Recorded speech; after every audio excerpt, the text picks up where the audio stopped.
एक कदम ईश्वर की ओर। उपशम प्रकरण 24वां सर्ग। राजा के दर्शन में उपायभूत वैराग्य आदि के साथ उस दुष्ट मंत्री पर विजय प्राप्ति के उपाय का वर्णन। बलि ने कहा, हे तात, उस बलवान मंत्री पर किस उपाय से विजय प्राप्त की जा सकती है तथा महाबलशाली वह कौन है? कृपा करके यह सब शीघ्र मुझसे कहिए। विरोचन ने कहा, हे पुत्र, यद्यपि वह मंत्री नित्य अजेय स्थिति वाला है, तथापि उसको सुख से जीतने का उपाय मैं तुमसे कहता हूँ, जिससे उस पर विजय प्राप्त की जा सकती है। उसे तुम सुनो। हे पुत्र, युक्ति से पकड़ा गया वह एक क्षण में वशीभूत हो जाता है। युक्ति के बिना तो वह दुर्दांत सांप के समान दाह उत्पन्न करता है। जो लोग बालक की नायु से थोड़े से विषय प्रदान और बार बार विषय दोष प्रख्यापन द्वारा वंचित राजयोग नामक युक्ति से वश में करते हैं, वे उस राजा का साक्षात्कार कर राजा के पद को प्राप्त करते हैं। उस राजा का साक्षात्कार होने पर मंत्री वश में होता है। उस मंत्री के वशीभूत होने पर राजा का साक्षात्कार होता है। जब तक राजा का साक्षात्कार नहीं होता, तब तक मंत्री पर विजय प्राप्त नहीं हो सकती। जब तक मंत्री पर विजय प्राप्त न हुई, तब तक राजा का साक्षात्कार नहीं होता। राजा का साक्षात्कार न होने पर वह दुष्ट मंत्री अत्यंत दुख के लिए राग द्वेष आदि पैदा करता है, और मंत्री पर विजय न होने पर वह राजा सर्वथा अदृश्यता को प्राप्त हो जाता है। इसीलिए अभ्यास से राजदर्शन और मंत्री पराजय, इस दोनों का एक साथ आरंभ करना चाहिए। पौरुष प्रयत्न रूप सुंदर अभ्यास से धीरे धीरे उक्त दोनों का प्रयत्न से संपादन कर तुम उस शुभ मोक्ष रूप देश को प्राप्त हो रहे हो। अभ्यास के सफल होने पर यदि तुम उस देश को प्राप्त होवोगे, तो हे दैत्येंद्र, तुम्हें फिर तनिक भी शोक नहीं रहेगा। जिन लोगों के सब आयास शांत हो गए हैं, जिनका आशय सदा के लिए प्रफुल्लित हो उठा है और जिनके सब संदेह शांत हो चुके हैं, ऐसे साधुजन उस शुभ देश में निवास करते हैं। हे पुत्र, कौन वह देश है, यह सब मैं तुमसे प्रकट करता हूँ। सुनो, संपूर्ण दुखों का नाश करने वाला मोक्ष ही मैंने देश नाम से तुमसे कहा है। हे महामते, वहां पर मनुष्य आदि के आनंद से लेकर हिरण्यगर्भ के आनंद पर्यंत संपूर्ण पदों का अतिक्रमण करने वाले वाणी और मन के अगोचर भगवान आत्मा ही राजा है। उन्होंने सब प्रज्ञाओं के समष्टिभूत मन को अपना मंत्री बनाया। जैसे मिट्टी का पिंड घट रूप से तथा धूम्र बादल के रूप से स्थूलता को प्राप्त होता है, वैसे ही यह विश्व वासनात्मक सूक्ष्म भाव से मन में स्थित होकर ही स्थूलता को प्राप्त हुआ है। उस मंत्री के विजित होने पर सब जीतने के योग्य पदार्थ जीत लिए जाते हैं तथा सब प्राप्त करने के योग्य पदार्थ प्राप्त हो जाते हैं। उसे अत्यंत दुर्जय जानना चाहिए, वह युक्ति से ही जीता जाता है। बलि ने कहा, हे भगवान, उस चित्त की विजय में जो युक्ति हो, उसे आप स्पष्ट रूप से कहिए, जिससे कि मैं उस दारुण मन को जीतूंगा। विरोचन ने कहा, हे पुत्र, सभी विषयों के प्रति जो यह अत्यंत अस्पृहा है, वही मन की विजय के लिए युक्ति है। यही परम युक्ति है। इसी के द्वारा महामदमत्त अपने मन रूपी मत्त हस्ती का शीघ्र दमन किया जाता है। हे महामते, यह युक्ति अत्यंत दुष्प्राप्य है और सहज में प्राप्त होने वाली भी है। अगर इसका अभ्यास न किया जाए तो अत्यंत दुष्प्राप्य है। भली भांति यदि अभ्यास किया जाए तो अनायास प्राप्त होती है। हे पुत्र, इन विषयों में विरक्ति का यदि क्रम से अभ्यास किया जाए तो यह जैसे सेक से सींची गई लता चारों ओर से स्फुटता को प्राप्त होती है, वैसे ही शांति आदि रूप शाखा प्रशाखाओं के विस्तार से व्यक्तता को प्राप्त होती है। हे पुत्र, जैसे बोए बिना धान नहीं मिलते, वैसे ही यदि विरक्ति का अभ्यास न किया जाए तो भोगों में लुब्ध पुरुष कितना ही इसे क्यों न चाहे, पर यह नहीं मिलती। इसीलिए इसको अभ्यास से स्थिर करो। संसार रूपी गर्त में निवास करने वाले ये जीव तब तक विविध दुखों में भटकते हैं जब तक विषयों में वैराग्य को प्राप्त नहीं होते। जैसे अत्यंत बलवान देही भी गमन न करे तो अन्य देश को प्राप्त नहीं होता, वैसे ही अभ्यास के बिना कोई भी जीव चाहे वह कितना ही बलवान क्यों न हो, विषयों में विरक्ति को प्राप्त नहीं होता। इसीलिए निरंतर पूर्वोक्त जीवन मुक्ति के हेतु भी ध्येय वासना त्याग की अभिलाषा कर रहे देहधारी को अभ्यास से भोगों में विरक्ति ऐसी बढ़ानी चाहिए जैसे कि सेक आदि से लता बढ़ाई जाती है। अकस्मात सब विषयों का त्याग नहीं किया जा सकता, किंतु क्रम से एक एक विषय का चिरकाल तक त्याग कर पुनः कभी कभी थोड़ा थोड़ा सेवन करता हुआ पुरुष क्रम से वैराग्य की दृढ़ता होने पर सबका त्याग करे। हे पुत्र, पुरुषार्थ के सिवाय हर्ष क्रोध से रहित क्रियाफल को प्राप्त करने के लिए अनुकूल शुभ साधन यहाँ पर प्राप्त नहीं होता। यद्यपि संसार में लोग दैव कहते हैं, तथापि दैव कोई देहधारी वस्तु नहीं है, किंतु अवश्य भावितव्यता नामक जो नियति प्रयुक्त अपनी शुभाशुभ क्रिया है, वह मानुष दृष्टि वाले पुरुषों से ही दैव कही जाती है, न कि दिव्य शास्त्रीय दृष्टि वाले पुरुषों से। अतः दैव भी पुरुष प्रयत्न ही है, उससे भिन्न नहीं है। हर्ष और क्रोध के हेतु भूत कर्म का क्षय होने पर जब जहाँ जिसका जो ही हर्ष और क्रोध के विनाश के लिए संपन्न हुआ, वही यहाँ दैव शब्द से कहा जाता है।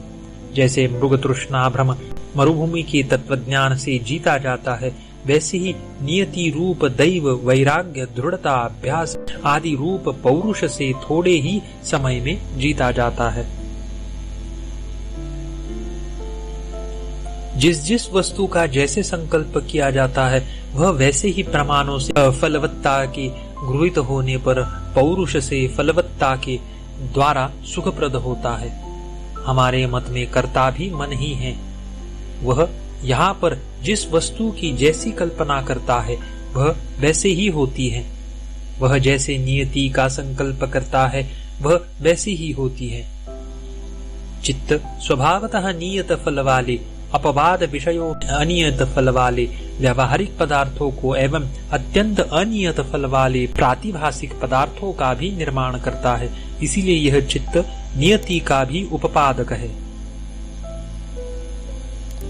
यह चित्त रूप जीव कभी नित्य नियत एक स्वभाव वाले परमात्मा में प्रत्यक्ष परमार्थ विषयक साक्षात्कार नामक निर्विकल्प समाधि करता हुआ जैसे वायु आकाश में स्फुरित होता है, वैसे ही इस जगत कोश में स्फुरित होता है, यानी स्वस्वभाव में प्रकाशित होता है।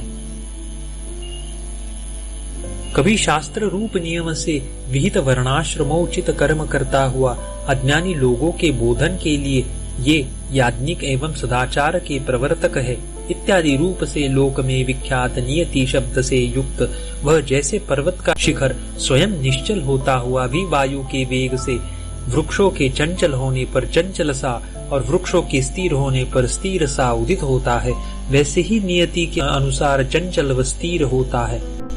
इसीलिए जब तक मन है तब तक न दैव है न नियति है। मन के अस्त होने पर जो होता है वह वैसे ही रहे। पुरुष कर्म और ज्ञान के अधिकारी शरीर को प्राप्त होकर पौरुष से जिस पदार्थ का जैसे संकल्प करता है वह वैसे होता है, उससे विपरीत नहीं होता। हे पुत्र, पुरुषार्थ के सिवा यहाँ पर कुछ भी नहीं है। इसीलिए पुरुष परम पौरुष का अवलंबन कर भोगों के प्रति वैराग्य करे। जब तक संसार का विनाश करने वाली भोगों में विरक्ति नहीं होती, तब तक विजय देने वाली परम विश्रांति प्राप्त नहीं होती। जब तक मोह में डालने वाली विषयों में रति रहती है, तब तक संसार दशा रूपी झूला चंचल आंदोलन वाला रहता है। हे पुत्र, अभ्यास के बिना भोग रूपी सांपों के समूहों से भरी हुई दुखदायिनी दुराशा कभी निवृत्त नहीं होती। बलि ने कहा, हे सब असुरों के अधिपति, नित्यात्म भाव रूप स्थिति देने वाली भोगों में अरति ही जीव के अंतःकरण में कैसे स्थिर होती है? विरोचन ने कहा, हे पुत्र, मोक्ष रूप फल वाली आत्म साक्षात्कार रूप लता भोगों में जीव की रति इस प्रकार स्पष्ट रूप से पैदा करती है, जैसे कि अंगूर आदि की महालता शरद ऋतु में कच्चे फल पैदा करती है। जैसे लक्ष्मी कमल के अंदर निवास करती है, वैसे ही यह विषयों में उत्तम अरति आत्म साक्षात्कार के हृदय में निवास करती है। इसीलिए पुरुष प्रज्ञा रूप मणि की कसौटी अति उत्तम विचार से पर ब्रह्म परमात्मा का दर्शन करे और साथ ही साथ भोगों के प्रति अनुराग को हटावे। अव्युत्पन्न चित्त के सन्मार्ग के आरंभ में दिन के 2 भागों को एकमात्र देह के भोगोपायों से पूर्ण करे, एक भाग को शास्त्र श्रवण से पूर्ण करे और एक भाग को गुरु सेवा से पूर्ण करे।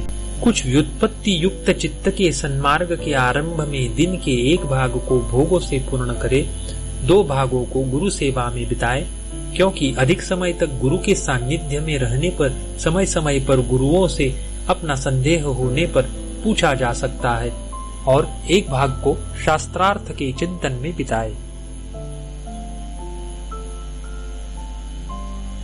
व्युत्पत्ति को यानी रत्न तत्व के समान चिरकाल की परीक्षा से यथार्थ निश्चय को प्राप्त हुए चित्त के सन्मार्ग के आरंभ में दिन के 2 भागों को शास्त्र और वैराग्य से और 2 भागों को ध्यान और गुरु पूजा से पूर्ण करना चाहिए। साधुता को यानी शुद्ध चित्तता को प्राप्त हुआ पुरुष ही ज्ञान कथा के आरंभ में योग्य है। निर्मल वस्त्र घी उत्तम रंग को ग्रहण करता है, मलिन ग्रहण नहीं करता। दुख के अन्वय व्यतिरेक के प्रदर्शन और पवित्र श्रुति स्मृति और गुरु के वचनों से धीरे धीरे चित्त का लालन करना चाहिए। शास्त्रार्थ में चित्त के चिर परिशीलन द्वारा आंवले के मुरब्बे के समान मधुर रैक रसता के परिणाम से चित्त का पालन करना चाहिए। परम ज्ञान में परिणत हुआ चित्त, जिसका बाह्य मलिन जड़ाकार ग्रहण शिथिल हो गया हो, वह चांदनी से युक्त स्फटिक के समान शीतल होकर विराजमान होता है। जिसमें भेद से विषमता रूप कुटिलता नहीं रह गई, ऐसी सरल उत्कृष्ट प्रज्ञा से वह इंद्रिय विषय और उनकी वृत्तियों के, उनके स्वामी जीव के और भोगायतन देह के समान रूप से अधिष्ठान भूत ब्रह्म को शीघ्र देखे, जो सच्चिदानंद अद्वितीय एक रस है। हे पुत्र, प्रज्ञा द्वारा विचार करने से आत्मदर्शन और तृष्णा का त्याग, इन दोनों को एक ही काल में करे। परमात्मा का दर्शन होने पर निस्पृहता होती है और निस्पृहता होने पर परमात्मा दर्शन होता है। जैसे अग्नि की प्रभावस्था और दीपकारावस्था, अंधकार और तेल, इन दोनों की निवर्तिका होकर परस्पर एक काल में स्थित है, वैसे ही ये दोनों दृष्टियां परस्पर एक काल में स्थित है। भोगों के समूह के रस रहित होने पर और परमोत्कृष्ट परब्रह्म देव का दर्शन होने पर कभी कष्ट न होने वाली असीम विश्रांति प्राप्त होती है। विषयों में ही सारभूत आनंद समझकर उनका आस्वादन करने वाले जीवों को इस जगत में कभी आत्मश्रवण के बिना असीम निरतिशयानंद प्राप्त नहीं होता। यज्ञ, दान, तप और तीर्थ सेवन से अदृष्ट द्वारा विषय सुख ही होता है, किंतु स्वात्मा के अवलोकन के बिना तप से, दान से और तीर्थों से भी प्राणी की विषयों में विरति नहीं होती। हे पुत्र, अपने प्रयत्न के बिना पुरुष की बुद्धि किसी भी युक्ति से अपने कल्याण के लिए आत्मावलोकन में प्रवृत्त नहीं होती। हे पुत्र, भोगों के त्याग से प्राप्त हुए परमार्थ के बिना परम ब्रह्म पद विश्रांति सुख नहीं मिलता। जैसा स्वात्म रूप से अभिव्यक्त परम कारण परमात्मा में विश्राम किया जाता है, वैसा विश्राम ब्रह्मा से लेकर स्तंभ पर्यंत इस जगत में कहीं पर भी नहीं मिलता। पौरुष प्रयत्न का अवलंबन कर, दैव का दूर से त्याग कर, प्राज्ञ पुरुष मुक्ति द्वारा के मजबूत अर्गल सदृश भोगों की निंदा करे। भोगों की निंदा के प्रौढ़ होने पर विचार उत्पन्न होता है, जैसे कि वर्षा ऋतु के धान आदि की फसल से वृद्धि युक्त होने पर धानों की फल संपत्ति से सुशोभित निर्मल शरतकाल उत्पन्न होता है। भोगों की निंदा से विचार उत्पन्न होता है और विचार से भोगों की निंदा उत्पन्न होती है। ये दोनों जैसे समुद्र किरणों द्वारा मेघों को भरता है और मेघ वृष्टि द्वारा समुद्र को भरते हैं, वैसे ही परस्पर एक दूसरे को पूर्ण करते हैं। भोग, निंदा, विचार और अविनाशी आत्मदर्शन, ये तीनों जैसे परस्पर अत्यंत प्रीति वाले मित्र एक दूसरे के प्रयोजन को सिद्ध करते हैं, वैसे ही परस्पर एक दूसरे की वृद्धि करते हैं। पहले दैव का अनादर कर पौरुष प्रयत्न से दांतों को पीस कर भी भोगों में विरक्ति प्राप्त करे। देश और आचार से अविरुद्ध बंधु बांधव जनों से सम्मत पौरुष से पहले क्रमशः धनोपार्जन करे। धन से कुलीन गुणशाली सज्जनों की आराधना कर उन्हें वशीभूत करे। उनके सत्संग से भोगों में विरक्ति होती है। तदनंतर विचार होता है। विचार के बाद विचार रहित वाक्यार्थ का ज्ञान होता है। उसके बाद गति सामान्य न्याय के आलोचन से सब श्रुतियों के अद्वितीय ब्रह्म में तात्पर्य का निर्णय होता है। तदनंतर क्रम से परम पद प्राप्त होता है। विषयों का त्याग करने में यदि इस समय असमर्थ हो तो यौवनादि काल के बीतने पर जब विषयों से विरत होवोगे तभी विचारवश परम पद को पाओगे, इस समय नहीं। तब अत्यंत पवित्र आत्मा में पूर्ण विश्रांति प्राप्त करोगे, फिर दुख के लिए कल्पना रूपी पंख में नहीं गिरोगे। हे शुद्ध, तुम्हारी आस्था भोगों में स्थित भी नहीं है, जिससे कि तुम्हें अन्य काल की प्रतीक्षा करनी पड़े। अतएव तुम सदाशिव ही हो। अतः ब्रह्मभूत तुमको नमस्कार है। देश और आचार से अविरुद्ध क्रम से धन का उपार्जन करो। उस धन से अत्यंत तुच्छ भोग की गर्हना द्वारा यानी भोग के लिए धन व्यय न कर ब्रह्मवेत्ता जनों को नमस्कार से अन्न वस्त्र दान आदि सम्मान द्वारा अपनी ओर आकृष्ट करो। तदनंतर सत्संगति से उत्पन्न हुए विषयों के अनादर से साधन चतुष्टय संपत्ति से उत्पन्न अध्यात्म शास्त्र के सम्यक विचार वैभव से तुम्हें आत्मलाभ कंठस्थित विस्मृत सुवर्ण के लाभ के समान होगा। 24वां सर्ग समाप्त।